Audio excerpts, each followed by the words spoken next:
Assalamualaikum warahmatullahi wabarakatuh. Perkenalkan, nama saya Rita Anggraini dari Universitas Palembang sebagai peserta pelatihan pekerti gelombang 2 di Universitas Bengkulu. Baiklah, saya akan melaksanakan real teaching sebagai ujian terakhir dari pelatihan pekerti. Assalamualaikum Bapak Ibu, hari ini apa kabarnya?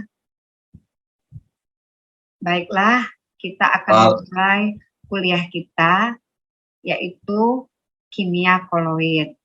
Sebagai pengingat minggu lalu, kita sudah belajar tentang materi.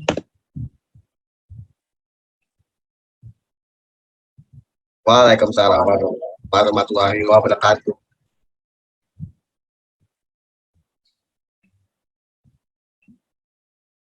Kita sudah belajar tentang materi. Nah, materi itu sendiri terbagi menjadi dua, yaitu zat tunggal dan campuran. Di mana zat tunggal terdiri dari unsur dan juga senyawa. Lalu campuran itu ada 3, larutan, koloid, dan suspensi. Untuk hari ini, kita belajar tentang koloid. Apa saja yang mau kita pelajari hari ini adalah sebagai berikut. Ini menu materi kita. Nanti Ibu jelaskan tentang koloid, sifat koloid, pembuatan koloid, dan penerapan koloid pada kehidupan kita sehari-hari. Terakhir adalah chemo entrepreneurship. Baiklah, kita mulai dari materi kita yang pertama, apa itu koloid. Jadi, untuk mengetahui koloid, kita harus tahu dulu tentang sistem koloid. Di dalam sistem koloid ini terbagi menjadi ada tentang dispersi, perbandingan sifat, macam-macam koloid, dan penggunaan koloid. Ikut kita tentang dispersi. Apa sih dispersi itu? Dispersi itu adalah penyebaran merata antara dua fase. Di dispersi itu ada fase terdispersi dan ada media pendispersinya. Jadi sistem dispersi itu sendiri kita bagi 3, yaitu ada dispersi molekuler, ada dispersi kasar, dan ada dispersi halus. Nah, dispersi molekuler kita sebut dengan larutan. Untuk dispersi kasar adalah suspensi, sedangkan dispersi halus koloid. Materi inilah yang nanti yang akan kita pelajari hari ini, yaitu tentang koloid. Tadi sudah diterangkan apa itu dispersi.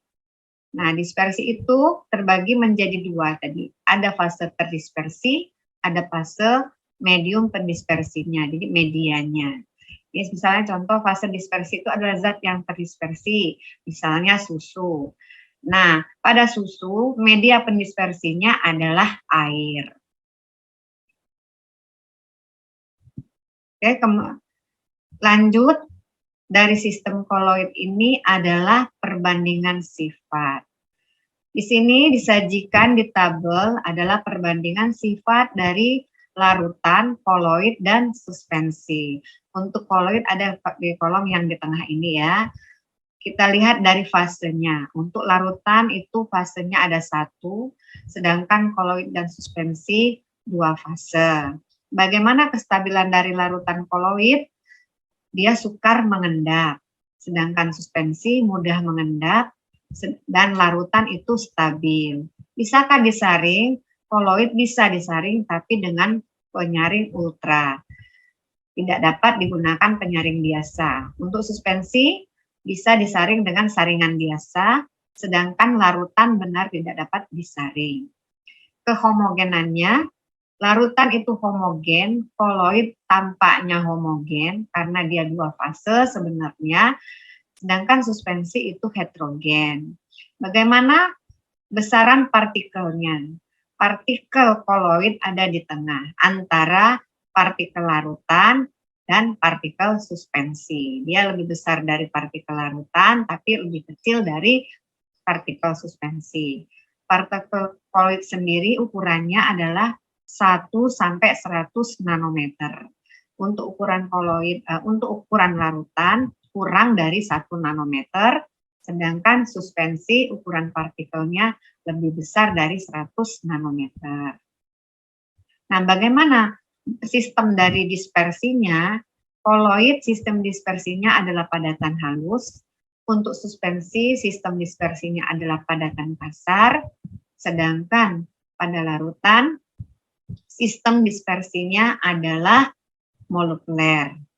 Untuk contohnya, pada koloid contohnya adalah sabun dan susu. Pada suspensi itu contohnya campuran air dan pasir.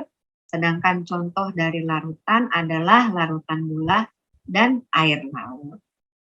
Lanjut ke sistem koloid yang lain adalah macam-macam koloid. Nah, di tabel ini adalah nama dari koloid. Ada 7 di sini, di mana fase terdispersi dan medianya ada 3 wujud, padat, gas, dan cair. Ini contohnya. Nah, kita lihat di contoh yang pertama, yaitu di mana fase terdispersinya adalah padat, sedangkan mediumnya adalah gas. Itu contohnya adalah asap atau debu. Itu kita sebut dengan aerosol padat. Lalu kalau fasenya padat, medianya cair, itu kita sebut sol. Kemudian, bila contohnya padat dan mediumnya padat, kita sebut sol padat. Nah, untuk selanjutnya bisa dibaca. Kemudian, kita lanjutkan dengan penggunaan koloid. Penggunaan koloid adalah satu, di kehidupan sehari-hari kita kenal dengan kosmetik yang terdiri dari krim, lotion, hair cream, gel, dan sebagainya. Atau juga ada sabun. Nah, ini untuk penggunaan kosmetik. Lanjut, ada pada makanan yang kita kenal dengan es krim, mayones, agar-agar, susu, santan, sirup, dan lain-lain. Lalu pada farmasi ada krim, ada sirup obat, dan ada juga minyak ikan. Ini berupa emulsi. Nah, sedangkan untuk sistem koloid yang terdiri dari 4 jenis ini, yaitu sudah dijelaskan. Lalu kita beralih ke sifat koloid. Bagaimana sifat koloid? Sifat koloid itu ada 8. Sifat koloid yang pertama adalah efek tindal. Apa itu efek tindal? Efek tindal adalah efek penghamburan cahaya oleh partikel koloid sehingga tampak lintasan berkas sinar tersebut. Nah, seperti ini. Ini pada larutan. Jadi, sinar langsung diteruskan. Sedangkan pada koloid, sinarnya dihamburkan.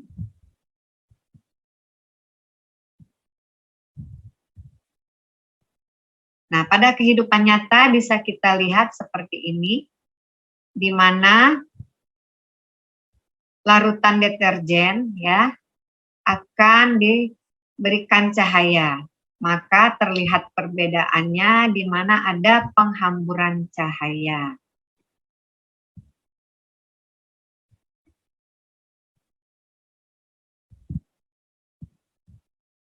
Sifat yang kedua adalah gerak Brown. Gerak Brown adalah gerak acak atau gerak yang tidak beraturan dari partikel koloid yang menyebabkan koloid tetap stabil dan homogen sehingga tidak mengendap.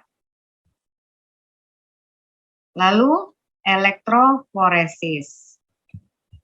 Elektroforesis adalah gerakan partikel koloid karena pengaruh dari medan listrik. Gunanya untuk apa? adalah untuk menentukan muatan partikel koloid, lalu untuk produksi barang industri dan karet. 3, untuk mengurangi pencemaran udara dengan pengendap elektrostatika. Ini kita bisa lihat bagaimana larutan koloid diberikan arus listrik, maka ada ion positif dan negatifnya.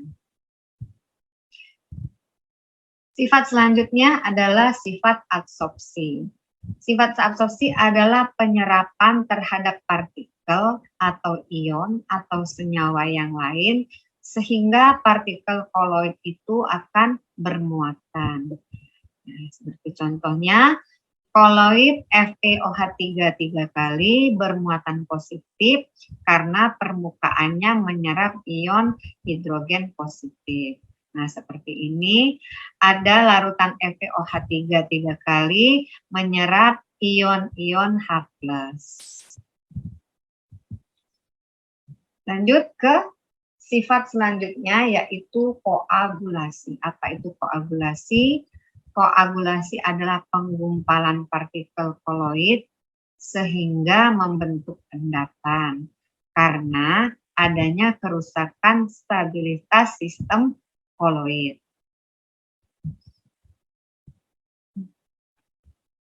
Selanjutnya adalah koloid pelindung. Koloid pelindung adalah suatu koloid yang ditambahkan pada koloid lain agar koloid itu menjadi stabil, tapi tidak menyebabkan koagulasi karena hanya melapisi partikel koloid sehingga melindungi muatan koloid.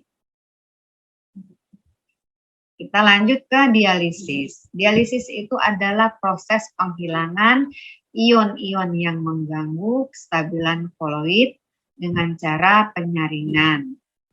Pada contohnya adalah pemisahan hasil metabolisme dari darah oleh ginjal.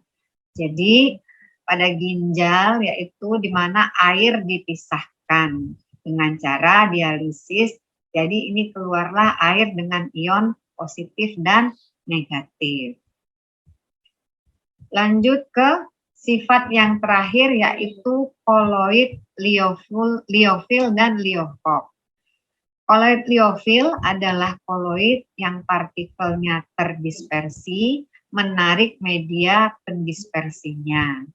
Lalu koloid liofob adalah koloid yang partikel terdispersinya tidak menarik medium pendispersinya. Jadi seandainya pendispersinya itu berupa air, maka koloid tersebut kita sebut dengan koloid hidrofil dan koloid hidrofob. Jadi koloid hidrofil adalah koloid yang suka dengan air, sedangkan koloid hidrofob adalah koloid yang tidak suka dengan air. Nah, sifat koloid semuanya sudah selesai, ada 8, terakhir yaitu koloid liofil dan liofob. Kembali kita ke penerapannya. Bagaimana penerapan koloid pada dunia sehari-hari, yaitu contohnya adalah pada pengolahan air bersih. Jadi pada pengolahan air bersih itu ada 4 langkah, yaitu 1 koagulasi. Yaitu koagulasi adalah air sungai diendapkan lumpurnya, lalu ditambahkan tawas atau Al2SO4 3 kali, lalu ditambahkan gas klorin, lalu ditambahkan kaporit. Fungsi tawas tersebut adalah nanti untuk menggumpalkan lumpur sehingga nanti mudah disaring. Nah, lumpur koloid itu yaitu AlOH 3 kali yang dapat mengabsorpsi zat pencemar, lalu mengendapkannya. 2, itu fungsi kaporit. Fungsi kaporit adalah pembasmi kuman. Kemudian tahap selanjutnya adalah penyaringan. Tahap penyaringan ini, air kita saring dengan saringan yang terdiri dari lapisan kerikil, dan pasir. Ya. Lalu fase yang ketiga adalah adsorpsi. Adsorpsi ini adalah penyerapan dari ALOH3 3 kali, ya tadi ALOH3 3 kali tadi adalah tawas tadi, lalu ada penambahan karbon aktif. Nah, guna karbon aktif di sini yaitu adalah untuk menyerap bau, mengabsorpsi bau, jadi menyerap bau, warna, rasa, dan zat-zat kimia lainnya. Lalu yang keempat adalah disinfeksi. Disinfeksi adalah di mana air ini sudah cukup bersih. Maka akan kita tambahkan kapur untuk menaikkan pH sesuai dengan pH air, lalu gas klorin. Nah, gas klorin ini gunanya untuk mematikan hama. Demikianlah cara dari pengolahan air bersih. Nah, ini skema dari pengolahan air bersih, dimulai dari pengendapan, penyaringan, adsorpsi, disinfeksi, lalu berupa air bersih. Selanjutnya, kita pada pembuatan. Nah, pada pembuatan sistem koloid itu ada 3, yaitu cara kondensasi. Cara kondensasi adalah menggabungkan partikel halus menjadi partikel yang berukuran koloid. Yaitu dengan cara apa? Pendinginan, penggantian pelarut, dan pengembunan uap. Pada pendinginan, proses ini akan menggumpalkan ion larutan menjadi koloid. Untuk penggantian pelarut, cara membuat larutan koloid dengan mengganti zatnya. Lalu dengan pengembunan, contohnya uap raksa dialirkan melalui air dingin sehingga membentuk sol raksa. 2, dengan cara kondensasi. Kondensasi yaitu reaksi pengendapan. 2 larutan yang mengandung larutan elektrolit dicampurkan sehingga menghasilkan endapan berukuran koloid. Nah, ini cara kondensasi, ada reaksi redoks, yaitu bisa pakai hidrolisis, lalu dekomposisi rangkap, dapat juga reaksi penggaraman. Kita ke cara yang kedua adalah dispersi. Dispersi adalah memecah partikel, yaitu di mana partikel kasar dipecah menjadi partikel koloid dengan cara mekanik atau cara peptisasi. Nah, selanjutnya ada cara yang keempat, yaitu cara Bussur-Berdig dan cara homogenisasi. Cara dispersi mekanik adalah partikel kasar digerus sampai tingkat kehalusan tertentu, lalu didispersikan ke medium. Contohnya adalah pembuatan sol belerang. Lalu cara peptisasi, endapan dipecah dengan zat pemecah menjadi partikel koloid. Contohnya adalah agar-agar dipeptisasi dengan air. Nah, cara Bussur-Berdig adalah pembuatan sol logam, di mana prosesnya adalah logam dicelupkan ke dalam medium dispersi, lalu kedua ujung elektroda dialiri listrik, sehingga uap yang timbul akan terdispersi ke medium dan mengalami kondensasi menjadi koloid. Keempat, dengan cara homogenisasi. Dengan cara homogenisasi. Yang ketiga adalah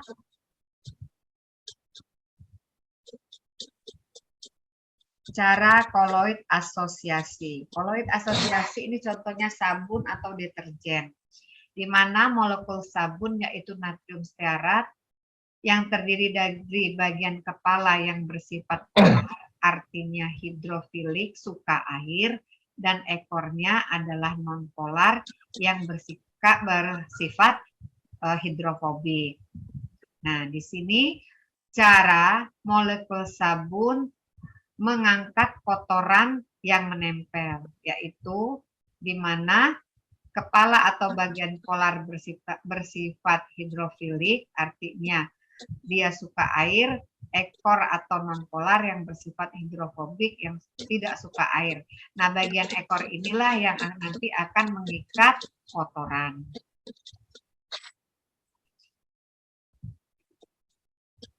Lanjut ke soal. Nah, sekarang ke soal.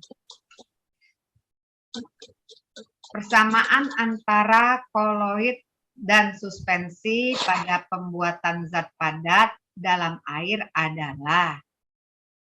Coba siapa yang mau coba nih? Soal nomor 1. Gimana Muhammad Ijlal?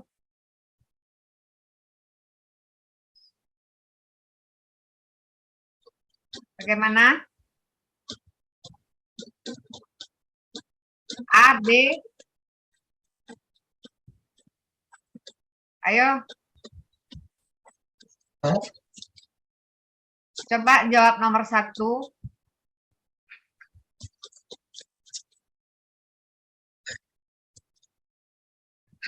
Kita jawab nomor 1. Apa jawabannya?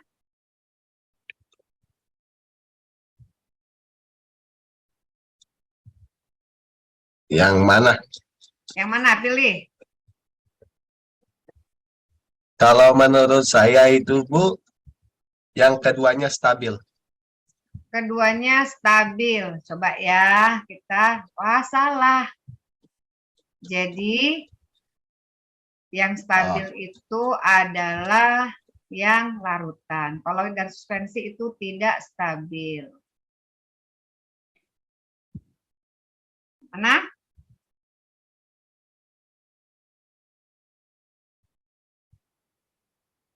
Jawabannya adalah D. Jadi keduanya mikroskopis dan makroskopis sehingga koloid bersifat dispersi padatan dalam cairan. Oke, lanjut ke soal yang kedua. Soal yang kedua, peristiwa berikut. 1. Pembentukan delta pada muara. 2. Pemurnian gula pasir kotor. 3. Penyembuhan sakit perut oleh norit. 4. Penjernihan air. Nah, ini yang bukan merupakan peristiwa koagulasi koloid adalah. Mana yang bukan koagulasi? Menurut saya itu, Bu, jawabannya 2 dan 3. D. 2 dan 3. Wah, masih salah. Coba-coba yang lain lagi. Nih ya. Jadi yang ditanya itu bukan merupakan contoh koagulasi. Nah, nomor 1 itu koagulasi. Ya. Mana jawabannya? 1 dan 4. Oke, lanjut ke soal nomor 3. Soal nomor 3, ini ada tabel. Berdasarkan data tersebut, pasangan larutan yang tergolong dispersi koloid adalah. Mana pasangan dispersi koloid?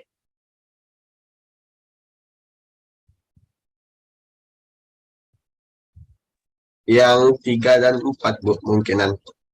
3 dan 4. Nah, salah lagi ya. Mana yang lain? Siapa yang mau jawab? Coba ya. Kita lihat soal nomor 3. Nah, nomor 3 ini adalah 1 dan 3. Jadi dia terlihat. Kalau koloid cahaya masih terlihat. Kalau tidak terlihat itu suspensi. Saya soal kita ya. Nah, Terakhir adalah tentang sesuai dari menu materi kita tentang Kemo Entrepreneurship. Oke, kita lanjut ya. Apa itu entrepreneurship? Jadi di sini kerja kita adalah proyek pembuatan es krim. Nah, di kelas ini ada berapa mahasiswa? 11 ya yang hadir. Nah, kita bagi menjadi beberapa kelompok. Nanti setiap kelompok 4 sampai 5 mahasiswa. Gunanya adalah perencanaan ya, untuk merencanakan pembuatan es krim. Jadi di sini tahapannya adalah perencanaan, lalu menyiapkan alat bahan, bagaimana cara pembuatannya, setelahnya nanti dapat ditentukan estimasi biayanya. Setelah semuanya selesai, maka akan dinilai untuk proyek es krimnya. Apa saja yang akan dinilai dari aspek keterampilan sainsnya? 1. Investigasi, 2. Observasi, 3. Klasifikasi, 4. Interpretasi, 5. Komunikasi. Nah, pada investigasi di sini ada tahap merencanakan, yaitu nanti menyiapkan alat-alat dan bahannya, lalu bagaimana proses pembuatannya, dilanjutkan dengan observasi. Observasi itu apa? Adalah mengamati. Jadi mengamati tahapan-tahapan dari percobaan pembuatan proyek es krim itu. Lalu pengamatan itu diklasifikasi, artinya semua pengamatan itu nanti dicatatkan, ya, dibuat tabel pada klasifikasi itu. Kemudian setelah datanya dapat diinterpretasikan, artinya data tersebut dianalisa. Kemudian dibuat kesimpulannya. Lalu yang kelima, komunikasi. Nanti dipresentasikan, lalu kita adakan sesi tanya jawab. Demikianlah kuliah kita hari ini. Nanti dibagi dulu kelompoknya, dikabarin Ibu ada berapa kelompoknya, pilih ketua kelompoknya. Setelahnya 2 minggu lagi kita akan presentasi. Cukup ya kuliah kita hari ini. Assalamualaikum warahmatullahi wabarakatuh. Waalaikumsalam warahmatullahi wabarakatuh.